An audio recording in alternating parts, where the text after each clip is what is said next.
ஒரு நாள் காடு சுத்திக்கிட்டு வரலான்னு சொல்லிட்டு மெயினா கோல்டி கூட போகுது. ரெண்டு பேருமே பறந்துகிட்டே ஒரு நதி கிட்ட போறாங்க. அங்க போய் பார்த்தப்ப ஒரு காக்கா சேத்துல மாட்டிக்கிட்டு துடிச்சுக்கிட்டு இருக்கு. அதனால பாவம் வெளிய கூட வர முடியல. ஏன்னா அது மேல நிறைய குச்சிகள் வேற விழுந்திருந்தது. அட காக்கா அண்ணா, நீ எப்படி இங்க மாட்டிக்கிட்ட? கொஞ்ச நேரத்துக்கு முன்னாடி நான் இந்த பக்கம் வந்துக்கிட்டே இருந்தேன். ஒரு பலமான காற்று வீசிச்சேன்.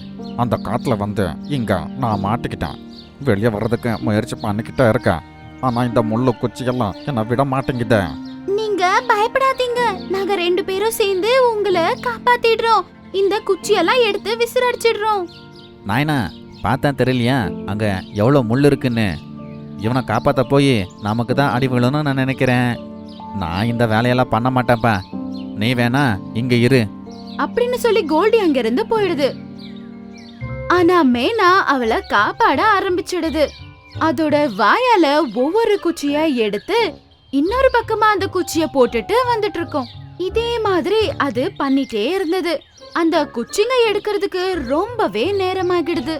ஆனா கூட அது முகம் சுளிக்காத வேலை செய்யுது. அது மட்டும் இல்ல, அதோட முகத்துல அதோட ரெக்கையில அந்த சேரோட்டிட்டு இருந்தது. காக்கா அண்ணா, நீ கொஞ்சம் வெளிய வர ட்ரை பண்றியா? அதோட பேச்சு கேட்டு காக்கா வெளிய வர ட்ரை பண்ணுது. அது எப்படியோ வெளிய வந்துடுது. அத பார்த்து மெயினா ரொம்ப சந்தோஷப்படுது. அதுக்கப்புறம் காக்கா கூட சந்தோஷப்படுது. நேனா, என்னை காப்பாற்றுறதுக்கு நீ எவ்வளோ முயற்சி பண்ணியிருக்கேன். இதனால உன்னோட வாய்க்கெல்லாம் அடிபட்டுருச்சு. அப்படி இருந்தாலும் என்னை காப்பாத்திட்டேன். உனக்கு ரொம்ப ரொம்ப நன்றிப்பா. ஒரு பிரச்சனை இல்ல அண்ணா. சரி வாங்க, இப்ப போய் நம்ம இந்த சேரெல்லாம் கழுவிட்டு வரலாம். அதோட அவசியமே இல்லை. நீ என் கூட வா.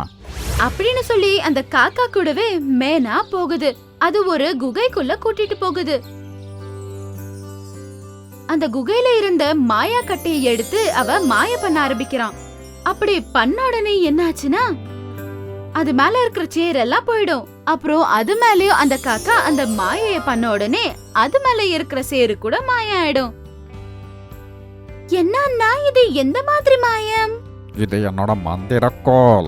நீ என்னோட உயிரை காப்பாத்திருக்கல்ல, அதனால நான் உனக்கு ஒன்று பண்ண நினைக்கிறேன். என்னை காப்பாற்ற வரும்போது கொக்கு உடம்பெல்லாம் ரொம்ப அழுக்காயிருச்சுல்ல, இப்போ உன்னோட கொக்க மந்திர கொக்கா மாத்த போறேன் அப்படின்னு சொல்லி இன்னொரு வாட்டி அதே மாயா கட்டையை எடுத்து மேஜிக்க பண்ணுது.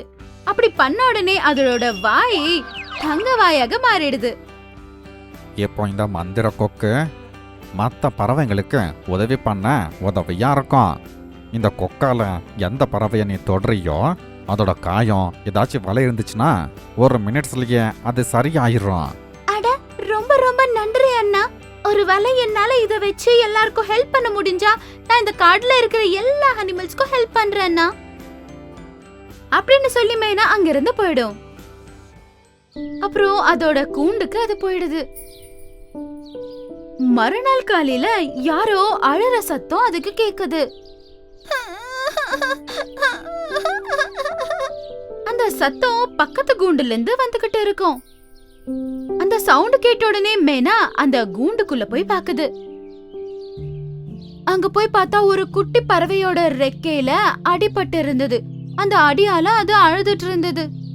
அத பார்த்து அவங்க அம்மா கூட ரொம்ப கஷ்டப்பட்டுட்டு இருக்கோம். செல்லம், நீ கொஞ்சம் தாங்கிக்கோ. இங்கேயே கருப்பு மலை ஒண்ணு இருக்கு. அங்க போய் நானு உனக்காக பூக்களை கொண்டு வரேன். அது வச்சா இந்த புண்ணு எல்லாம் மாயம் ஆயிடும். ஆனா அந்த கருப்பு மலை ரொம்ப தூரம் இருக்கு இல்லையா? நீங்க அங்க போயிட்டு வர வரைக்கும் நோவு எப்படி தாங்குவா? என்னடா பண்ண முடியும் மேனா? வேற வழி எதுவுமே இல்ல. நான் இப்பவே கிளம்புறேன். ஒரு வாட்டி நான் ட்ரை பண்ணி பாக்குறேன் அப்படின்னு சொல்லி மேனா அதோட வாயை கொண்டு போய் ரெக்கைய தொடுறா. அப்படி பண்ண உடனே அந்த புண்ணு மாயமாயிடுது. அது நோவு பறந்து போயிட்ட உடனே அவ சந்தோஷமா எகிர ஆரம்பிக்கிறா. அட அம்மா, என்னோட புண்ணு மாயமாயிடுச்சம்மா. எனக்கு கொஞ்சம் கூட வலி இல்லம்மா இப்போ. ரொம்ப ரொம்ப நன்றி மேனா. நீ இல்லனா நான் ரொம்ப கஷ்டப்பட்டிருப்பேன். இந்த காட்டுல இருக்கிற எல்லா பறவைகளோட நீ தான் ரொம்ப நல்லவ. கவலைப்படாதீங்க. வேற ஏதாவது பிரச்சனைனா சொல்லுங்க அப்படின்னு சொல்லிட்டு மேனா அங்கிருந்து அதோட கூண்டுக்கு போயிடுறா. சாயந்தரம் ஆன உடனே ஒரு கிளி அங்க வருது. உன்னோட மந்திர கொக்கால எல்லாத்தையும் சரியாக்குறவியா? அப்படியே சரி, நான் வந்து ட்ரை பண்ணி பார்க்கறேன். காயமாகி இருக்கிறது யாருக்கு? சரி, என் கூட வா. அப்படின்னு சொன்ன உடனே அவங்க 2 பேரும் அங்கிருந்து போறாங்க. அங்க கிளியோட அண்ணனோட காலுக்கு அடிபட்டு இருக்கும். அது பாவம் வலியால துடிச்சிட்டு இருக்கும். இப்பவே அத சரி பண்ண நானு கண்டிப்பா ட்ரை பண்றேன் அப்படின்னு சொல்லி மேனா அதோட காலை அத வாயால தொடுது. அந்த பொண்ணு மாயமாகிடுது. அந்த கிளி ஏஞ்சி நின்னுக்குது. அதுக்கப்புறம் 2 பேரும் சேரி நன்றிய சொல்லுறாங்க. அதுக்கப்புறம் அவ ரொம்ப சந்தோஷமா அங்கிருந்து அவளோட கூண்டுக்கு போயிடுது. அப்புறம் இந்த விஷயம் காட்டுல எல்லாருக்குமே தெரிஞ்சிடுது. கடைசியா கோல்டியோட காதுக்கு கூட இந்த விஷயம் போய் சேருது. மந்திர கொக்க என்ன இது? அப்படி இருந்தாலும் கூட மற்ற பறவைங்கிட்ட ஒன்றுமே வாங்காம எதுக்கு குணமாக்குறேன்? நான் இப்பவே போய் அந்த கொக்கை வெட்டி எடுத்துட்டு வர்றேன் அப்படின்னு நினைச்சுக்கிட்டு அது கூண்டுல இருக்கிற ஒரு கத்தியை எடுத்து அதோட காலு விரலுக்கு நடுவுல வச்சுக்கிட்டு அங்கிருந்து பறந்து மேனாவோட கூண்டுக்கு போகுது. அதுகிட்ட இருக்கிற கத்திய பார்த்து மேனா ரொம்பவே பயந்துடுறான். கோல்டே, இந்த கத்தி எதுக்காக? எல்லாரையும் ஃப்ரீயா குணமாக்குனது போதும். இந்த கொக்கை இப்போ நான் போட்டுக்க போறேன். யாரையாச்சும் குணமாக்கணும்னா அவங்க கிட்ட ஏதாச்சும் வாங்கிட்டு தான் நான் குணமாக்குவேன் அப்படின்னு சொல்லி மேனாவோட வாய அது அறுத்துடுது. அது வலியால ரொம்பவே கத்திக்கிட்டு இருக்கு. மேனா பார்க்க வேற ரொம்ப அசிங்கமா தெரியறா. அவ எதுவுமே கண்டுக்காத அந்த வாய அதோட காலால எடுத்துக்கிட்டு அங்கிருந்து பறந்து அதோட கூண்டுக்கு போய்கிடுது. அதோட கூண்டுக்கு போய் பார்த்தப்ப அங்க அதுக்காக காக்கா அங்க காத்துக்கிட்டு இருந்தது. நீ நேனா மூக்கை வெட்டிட்டியா? அவளை காயப்படுத்திருக்க. காக்கா அண்ணன், தயவு செஞ்சு இந்த கொக்கை எனக்கு போட்டு விடுங்க. அவளோட இடத்துல நான் போய் எல்லாருக்குமே ஃப்ரீயா மருத்துவம் பார்க்குறேன். எனக்கு தெரியும், மற்றவங்க பற்றி நீ கொஞ்சம் கூட நினச்சே பார்க்க மாட்டேன்னு அப்படின்னு சொல்லி அந்த மாயா குச்சியை எடுத்து அது மாயா செய்ய ஆரம்பிக்குது. அப்ப பாத்துட்டு இருக்கும் போதே அதோட வாயை கல்லு மாதிரி மாறி போகுது. அதோட வாயை ரொம்பவே வெயிட்டா இருந்தது. அந்த வலியால துடிச்சிட்டு அழுதுட்டு இருந்தது. அப்புறம் காக்கா மைனாவோட கூண்டுக்கு போய் மைனாவை பார்த்து இப்படின்னு சொல்றாரு. நேனா, நீ அழாத, நான் எப்பவே உன்னை குணமாக்குறேன் அப்படின்னு சொல்லி மேனா மேல அந்த மாயைய பண்றாரு.